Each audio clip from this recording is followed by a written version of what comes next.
no fear, only fight. I'm fearless, it's only right. My head's up, I stay strong, forever young, may you live long. With perseverance, hold on and stand tall. Never back down with my back against. Hello, everybody, and welcome to the After Party Hangover. I'm your host, Mangria Fuel, and this is a show that talks about a show that talks about a show. And with me today on episode 102 is the infamous, the man with a million personalities. He is everybody's favorite. It's Sinnick _ Chaos, or Nick Kern, or Blake Flavors, or whatever the hell you want to call him. How's it going, my man? How you been doing? Always a pleasure, Mangria. It's only 13, but who knows? That number could go up. Hey, that's right, man. Depends on what kind of day it is. We haven't even seen all 13. Well, I am very interested in seeing this German persona. I heard Bresky's already halfway done with the restraining order on that. But well, how's your week been, my friend? How have you been doing? Not the greatest week. It's been a great start to the weekend, and the weekend's my favorite. So fuck the rest. That's always good to hear. You have any upcoming Valentine's Day plans? I've been trying to get my wife to watch My Bloody Valentine. And maybe a little bit of Chipotle. Good times, good times. I heard there's some sort of backyard wrestling or official wrestling match in the works for old Sinnick. You want to talk about that, or is that still hush hush? Only 10 people are going to see this anyway. Yeah, it's all 10 of you. You guys are you're the real ones. You keep us alive, right? And as far as the match goes, you already know I got fucked out of a really cool debut. And I was going to be debuting in this independent company called ACCW. It's way too close to fuck with. I thought I was going to botch it. And wait a minute. No, I was kidding. Yeah, I read your shirt just to not fuck it up. So it was going to be it was going to be a championship match. I knew how everything was going to play out, and it was going to be an opener. So starting the show off hot. It's North Carolina. These people panic about like the littlest bit of snow. There ended up being no snow till 3:00 in the morning. So it wasn't getting rescheduled. Now I'm getting put in a tag team match with somebody that I've never met before, against two people that I've never met before. And who knows how many of us are green. So that could either be a walking fucking disaster on wheels, or it could, it's not going to go good. Well, I mean, anytime we get to see Sinnick in a ring, it's always going to be good, right? You gotta get that ring rust off and show the people how it's done in APPW, especially, sir. Oh yeah, because I'm so loved. Well, Sinnick, let us talk about SRAP episode 149, Jewish Funbags. The guys review the boring men's rumble. Zanka says that mixed tag matches are like Christmas parties. The boss telling married couples, just go out there and have fun. Beth Phoenix is bigger than Adam Cole. This is going to be a new trend moving forward. I guess they're making fun of Adam Cole's size, baby. Zanka has a great idea for Elias's return. He'd be like Fat Thor from the Avengers. It'd be Elias by a campfire. And then he'll have a training montage to make his comeback to feud with Boogs to get his gimmick back. Sinnick, before I move on, what did you think of the men's Royal Rumble match? Thoughts, please. Disappointing. Very disappointing. And if you go back to the Attitude Era and you think like those were the great rumbles, like there were no surprises in the Attitude Era. That's like something I feel like is lost upon us. Like, because the surprise thing, we got treated so well with it for, a few years, and not even every year. We just we have expectations, and expectations leave you fucking disappointed. But, you got these like tag teams and like all these people that aren't going to win, but in the year, I don't know, 1999, both Headbanger Mosh and Thrasher were in the Rumble. You know, Steve Blackman was in the Rumble, one of Zanka's favorites that he was hoping to return. It would have been cool to see some of these. Nobody needed to see Shane McMahon, and nobody's ever going to see him again. Apparently not. Too soon. The disrespect. Jeez, man, that's a whole can of worms in itself. My God. But yeah, you're right. I mean, back in the 90s, people were just waiting for the glass to shatter in the Royal Rumble. Like, is he coming out? Is Stone Cold here? And if honestly, it wasn't if you Stone wanna- Cold, it was The Rock, you know, or Undertaker. Like, people were just waiting for the big names. They weren't necessarily waiting for surprises. And if you want to go with star power, this isn't going to be everyone's favorite opinion, but you got no more star power probably than Brock Lesnar. So I've been crossing my fingers for this. I put it in my question. I don't know for the first one or the second one, but I want to see unification matches, not a unification match. I want the draft to just be over already. It ran its course probably like 5 drafts ago, to be honest. I want to see one world champion. You really don't need 2 women's champions. And you really, really, really don't need 2 tag team championships because there's no fucking tag teams.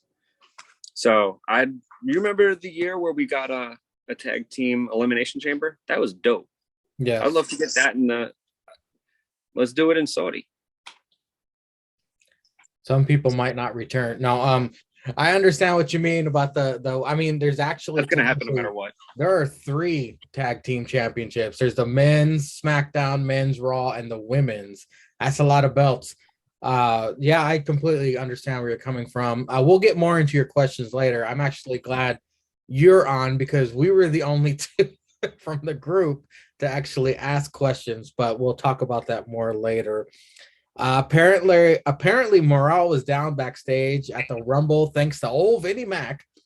The WrestleMania sign catching on fire did not help. And apparently Shane McMahon had a couple words with his dad, leading to Shane McMahon's exit. Zanka says, give Becky Lynch and Britt Baker a mic and he's invested. But Zanka says all of Becky and Britt's matches are the same. Now, when he said that got my gears turning. I'm thinking, okay, yeah, they are both fire on the mic. Becky's matches are very hit or miss with me, like 50-50. Like when she's with Charlotte, when she's with someone she has great chemistry with, like a Bailey or Sasha, it's great. But when she's in there with Doudrop or sometimes even Bianca, yeah, Becky's matches are hit and miss. The Doctor, Britt Baker, as of lately, her matches have all been the same, kind of like, okay, she'll wrestle for a little bit. Hater will interfere or Rebel will interfere, and the Doctor gets one up on them and wins. It's kind of been like that as of recent, but I mean, in the beginnings, the Doctor was doing fantastic in her matches. I still want to see Britt Baker versus Charlotte someday. But Sinnick, what did you think about Zanka when he said that about Becky and the Doctor? Well, this doesn't necessarily make me like a huge fan just for putting her over in this regard, but facts are facts. But don't come here either for facts. Charlotte makes other women work up to her level. And if they can't, she still looks good and she leaves them looking stupid. Becky tries to make other women work up to her level and they can't. And they both end up looking bad. Unless you're right, like it's somebody that she's got really good chemistry with. That's just one fucking schmark's opinion. But Britt Baker, I don't know. I'm usually always entertained by her. I just like, if you put her in with a fucking goof, it's her having a match with a goof. Like the fucking piss and shit girl or Hikaru Shida, who's kind of decent, but the fucking outside with the chair and the knee, like, why? Just why? I have to agree with the sheriff, I guess. How can you not?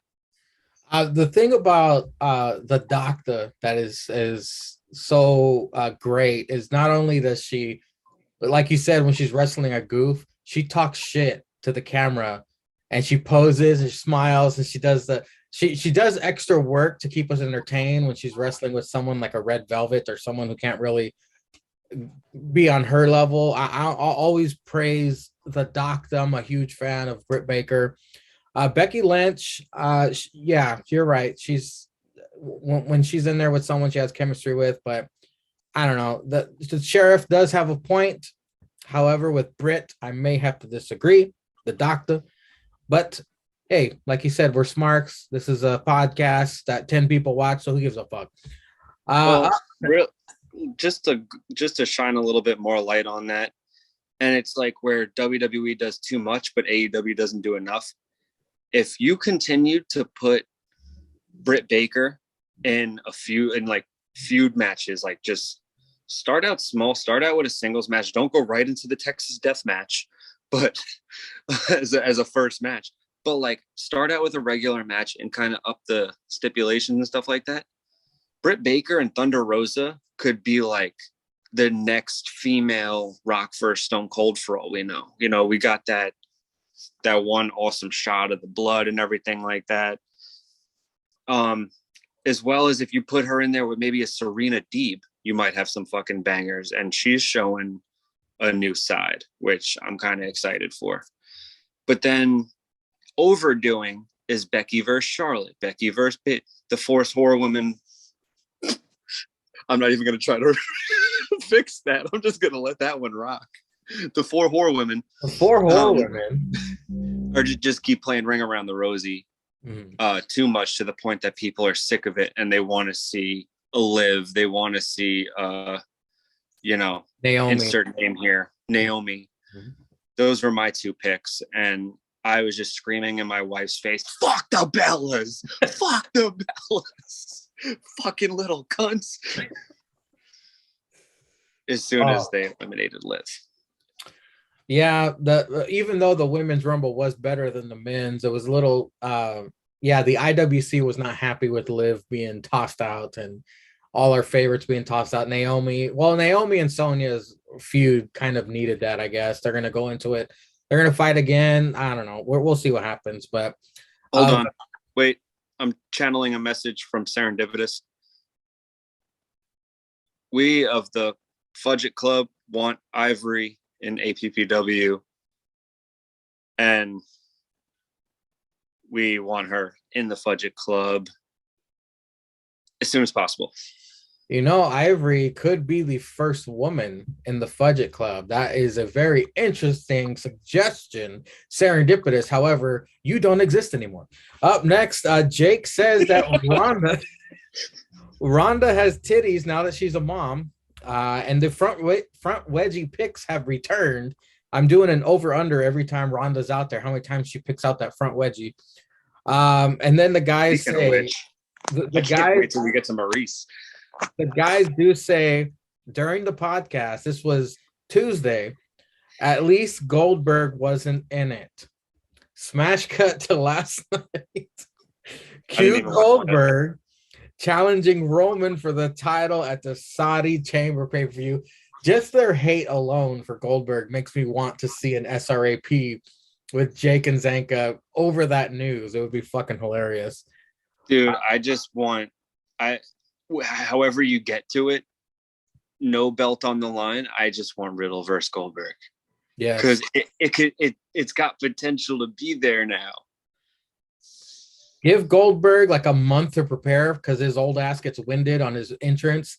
Have it in America where he's not sweating buckets. Have him have a good night's sleep. He wakes up in the morning, has his cream of wheat, drinks his Ensure. He doesn't have any pyro. He gets driven in a golf cart to the ring so he's not winded. Then have 100% Oldberg versus 100% Riddle. Sign me up. I don't want 100% Oldberg. I want Oldberg to fucking headbutt a locker, come out busted open with no breath in his body, and Riddle to just regal him for like 45 minutes. Who cares? Like, if you got to cut time off the other matches, I don't care. Just fucking do it. Oh man. And then there are rumors that Riddle was supposed to win the Rumble. I mean, they're gonna put a rocket up his ass and he was gonna go to the moon. But then this Brock idea ruins everything. I mean, Riddle, if he won the Rumble and he had that star power, that boost, maybe that would have given him more pull in the company to say, hey, before I leave WWE and die, I need to face Goldberg one-on-one. Nah, dog. Here is my conspiracy theory. The ponytail gave him magical powers. The fucking braid made him a sorcerer. Mm-hmm. And that's how everything has happened. That's how he got in the Rumble and won it and just pulled the rocket all the way out of Riddle's ass, and Heyman slowly stuck it up his. Well, Brock threatened Vince McMahon. He said, look, Vince, if you don't have me win the Rumble, I'm going to put balls on my penis sword on my chest, and you're going to have to air it and put it in the video games too. 2K22, can't wait. Oh man, I'm counting the days down.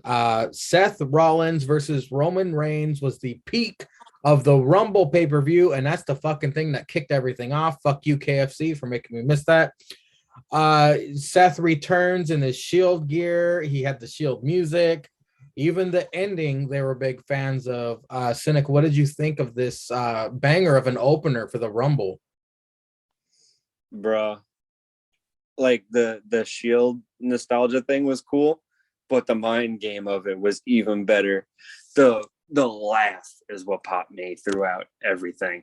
Just the I love you, man. I still love you. I still love you.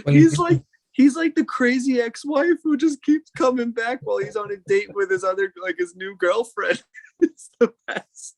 I said this on the last week's Hangover, just the Batman and Joker dynamic between the two. I love it. And like you said, Seth's laugh as he's getting destroyed with a chair. He's like, ah! And Roman is just laying into his ass. I love it. I love it. It makes Seth a face, even though he's supposed to be an annoying heel. It's incredible. So now that Black and Gold, has just been driven a knife through the heart and it's all gone. This is what I love about, this is why we need the after party back like monthly. And I'm not going to get it, but I will fucking start a petition to like homeless people until we get this back. And I'll just present it to Jake after I wipe my ass with it. Like, if you watch WWE and you take it seriously throughout the show, or through any of it, then like you're not gonna have a good time watching it. But if you watch it with like a smile on your face and you take it for what it is, and like you just kind of poke fun at all the funny shit, then like you actually have a good time watching it. You're just like, this isn't serious, so why should I take it seriously? But like, there is some funny shit to really just enjoy. Exactly. The IWC takes everything way too serious. It sucks all the fun out of it. You get all these Twitter people hating on everything, and the AEW versus WWE, it does take the fun out of it. Just remember back in the day when we were kids and we used to just enjoy watching it and not had to think about anything else. We loved watching Hogan, non-racist back then, fighting people, and Warrior and his crazy ass promos and his paint.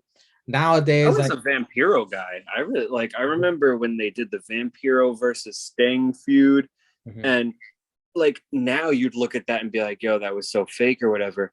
But back then you saw Sting in a graveyard looking for Vampiro, and he cracked the fucking tombstone over his head. Fucking however old me, I was like, oh shit, this is so awesome. I just enjoyed it. I thought it was fucking cool. Well, me with Jake the Snake using his snake to bite Macho Man's fucking arm as he was tied up in the ropes.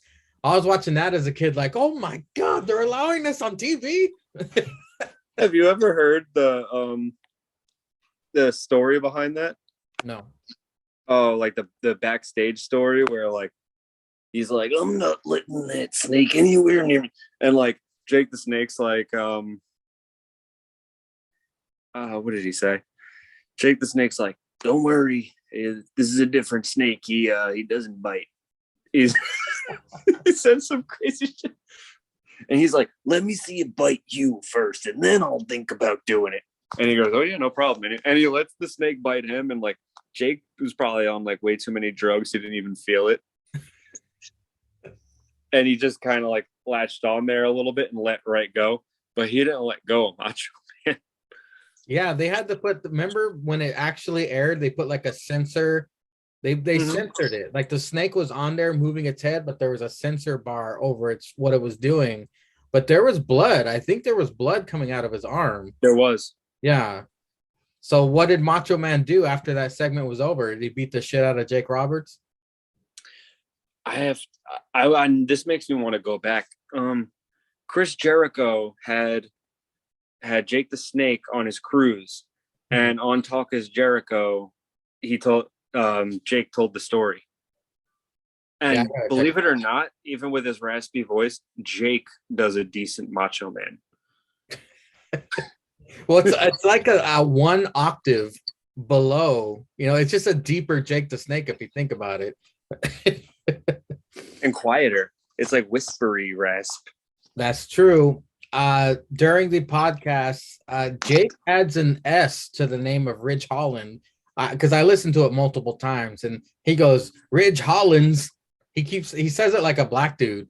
Jake adds an S to the end of Ridge Holland's name. I thought that was funny. I think he doesn't care. The Chop Shop was porn star or pro wrestler returned. We had Dr. Thomas, who was Tommaso Ciampa. J Mac, the porn star who should be fucking elephants instead. And Seth Gamble, porn star with balls as big as avocados and a cock that could kill a gator.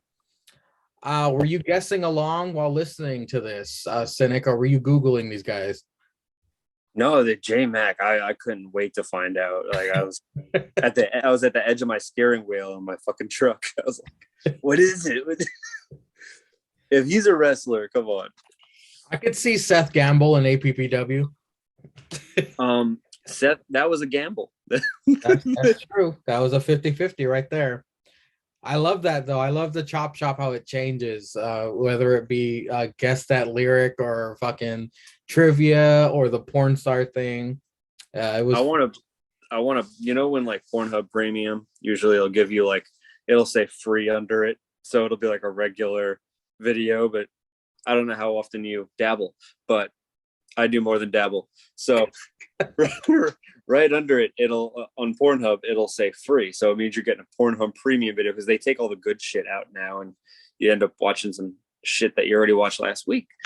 But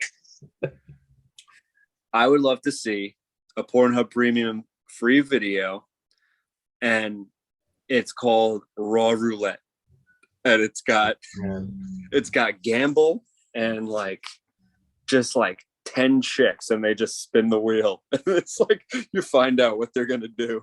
Oh man, that would be fucking hilarious. You'll be directing this, right? I'm trademarking that so nobody steals my idea. They're gonna have to pay me to get it. There was no Facebook Sean story this episode. I did message him. Because I had to message him last time because the guys record at 4:30 in the morning now on the East Coast. So I messaged him. I was like, hey, they're gonna do it in the morning again, but he didn't make it in time, to the relief of the guys and I guess most of the listeners. I was blacked out, by the way.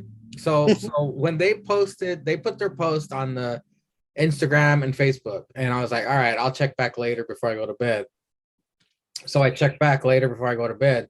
There are no Facebook questions and barely any Instagram questions. I think you were the only one, and a couple other newbies are on there. And I got progressively drunker during the night. I don't remember posting any of those fucking questions. I posted 4 Instagram questions completely blacked out, and a Facebook question completely blacked out. And when I was listening to it, man, I was fucking laughing. I don't remember putting any of that shit. Fuck Jake, just kidding, don't kill yourself. I mean, it was so stupid. But no, it's some of your best work yet. I do appreciate you putting an Instagram question.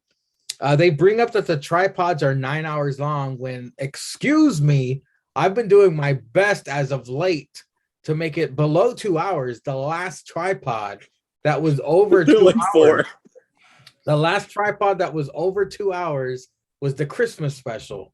So far this year, they've all been under 2 hours. There's even one that's an hour and 59 minutes. So thank you very much there, Jake and Zanka, who are definitely not watching this. Just for sort of a lot of fun. Oh, but I do have a lot of fun making the out of context highlight reels. It's because I have to listen to my own podcast over and over and over to get all the funny parts and chop them up and put them together in a highlight reel. It's fucking hilarious. I put them on TikTok. I put them on Instagram, of course, anywhere but Facebook because I don't want my family seeing how I talk on the podcast. And Facebook's just really pussied down. Pussified is the word I like to use. So who knows what's going to get pulled from you? Oh, you're banned from posting for 24 hours. Suck a dick. Jake's dangerous influence has inspired many evils in APPW, including Blake Travers. Flavors. There you go. And Kay Yosef. And now apparently there's a rumored stable in the works. I don't know. We'll find out what happens. But I just thought it was funny because Jake messaged me immediately after we're done recording with some ideas. Yes, Zanka did kill Edge. It's a 2K20 glitch that's sticking. So something funny is coming up for Decent Mania, by the way. Zanka's Nyla Rose voice reading Mangina's question was perfect. I got a kick out of that. Jake hella talking shit about Ronda Rousey. Ronda, if you're listening, Jake's talking shit about you. Get him in the armbar. Says she can't cut promos. The disrespect. Zanka's first jack-off experience was when he watched Schindler's List because there are Jewish fun bags in it. Which brings me to Sinnick's question. This is part of his question. I know you had a lot in that one is for intergender matches. They were talking about Brock versus Ronda, which would be fucking hilarious. Brock would murder her. Reggie versus Dana Brooke, which sounds like could happen over the 24/7 title.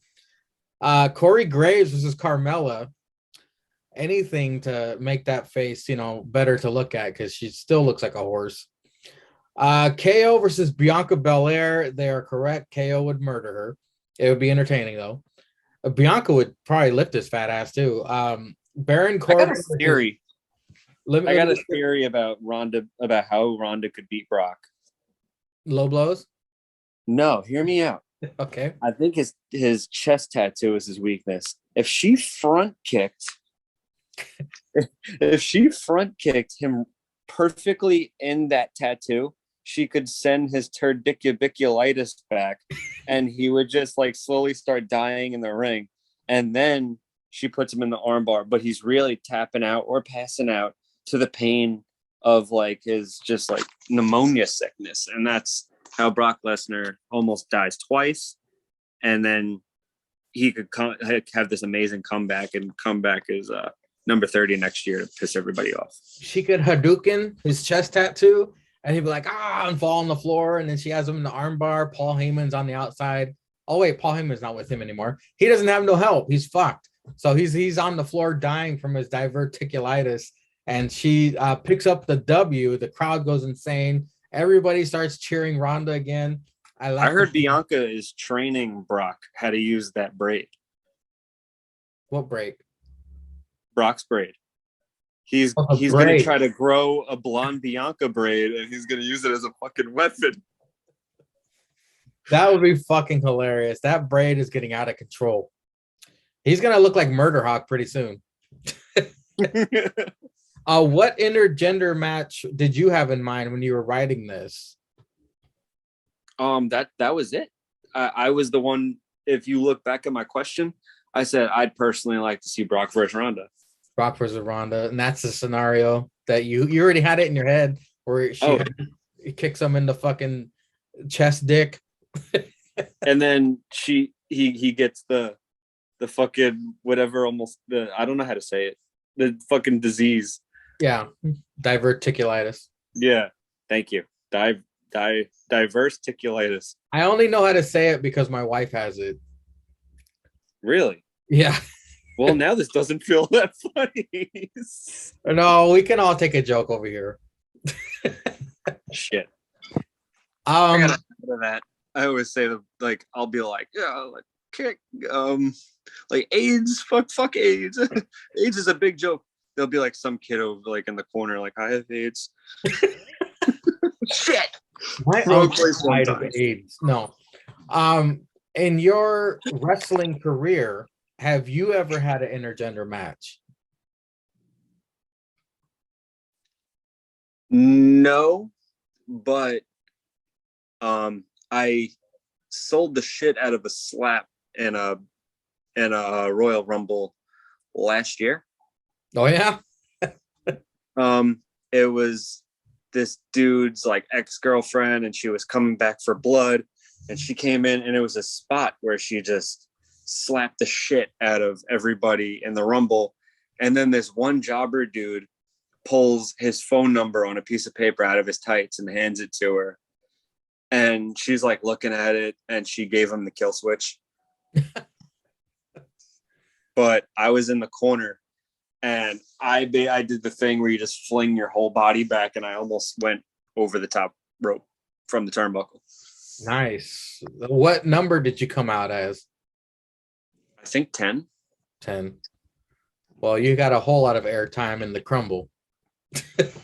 Yeah, that surprised me. Well, no, the amount of people didn't surprise me, but the final two, we'll talk about it. We will get to that. But another thought I had about intergender matches, how uncomfortable, or I mean, they have to be wildly comfortable actually with the fact with dudes like picking them up like this, because one hand will be on their shoulder, but the other hand's gonna be smelling kind of funny after they get done slamming the girl. Do the girls are comfortable with the dudes doing that, or they don't even think about it, or everyone's just professional? That's the only thing I'll be thinking of.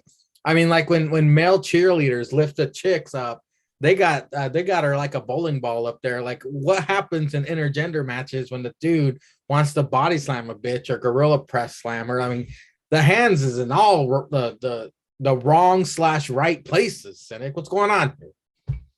You just took, this has nothing to do with wrestling. You just took me back to like something in my childhood where I have a younger sister, and she'd watch chick movies. So if you've ever been familiar with the movie Bring It On, with the cheerleaders that like battle each other, UGLY. No. So the one of the male cheerleaders like got his thumb up there, and she like dropped down, and she's like, "You asshole!" And he just smells his thumb. So yeah, that's what I thought of. Have you ever had any conversations with any wrestler, like chick wrestlers, about intergender matches, like, or that has never come up? That would be the first question I'd ask them.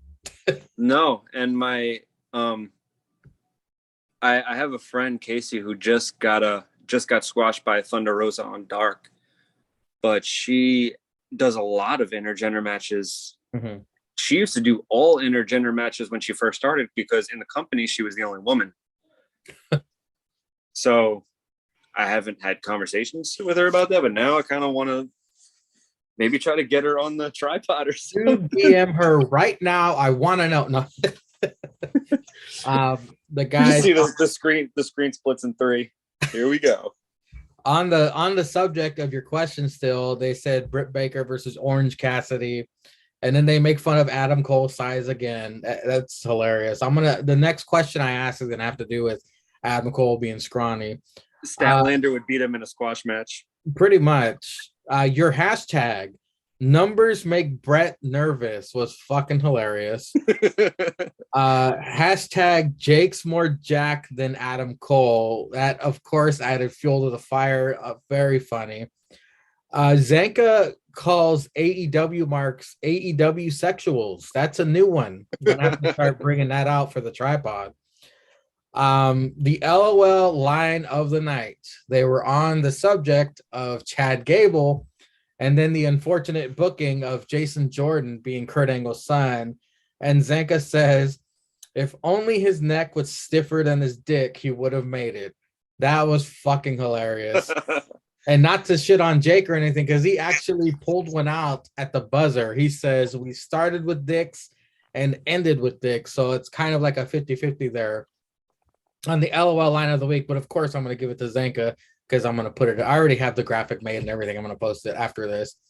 But what did you think about that? The LOL lines of the pod, and do you have any closing thoughts on the latest Still Real After Party episode? This is so not a knock on you, because I know that you were in a handful of them and you did an awesome job, especially keeping everybody on track when even Jake kind of gave up. But there's something so much more specially funny when these two meet up in whatever room with a red Powerpuff Girls phone that keeps ringing than when they try to do this on Zoom or whatever. Because this episode was great. The episode before it was really great. Mm-hmm. And, you know, the other ones felt kind of Monday Night Raw-ish in comparison.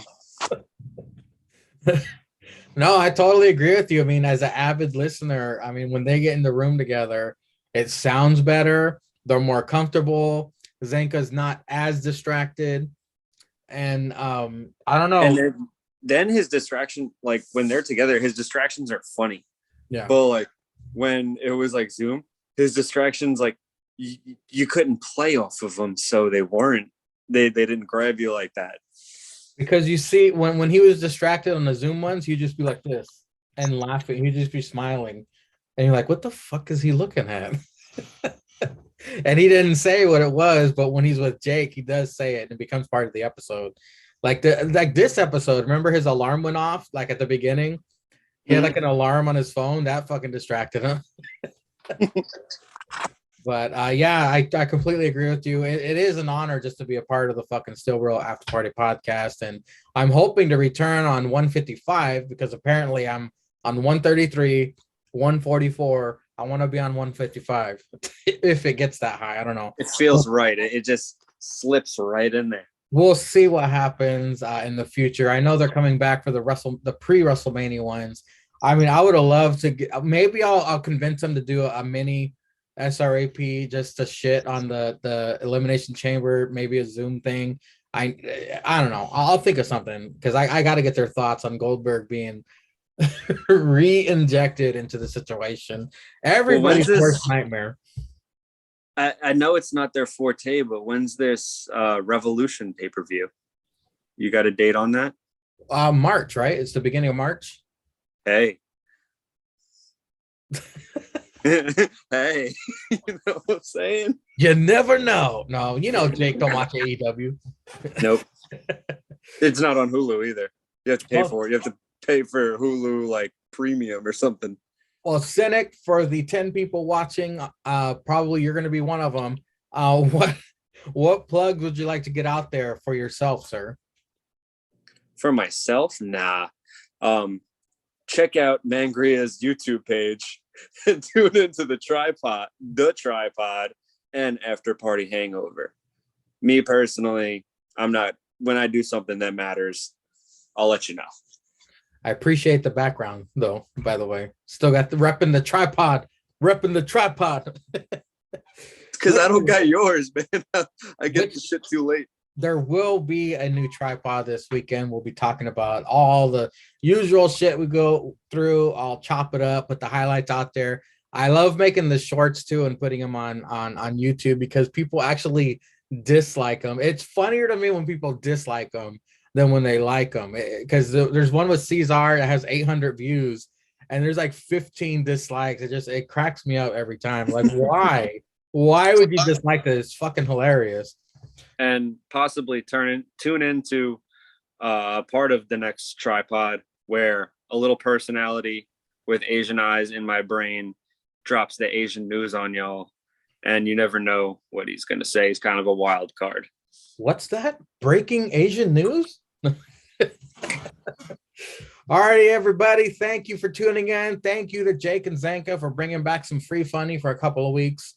The After Party Hangover will return when they do. And until next time, ladies and gentlemen, all hail the reason why I'm sitting here, Jesus Christ.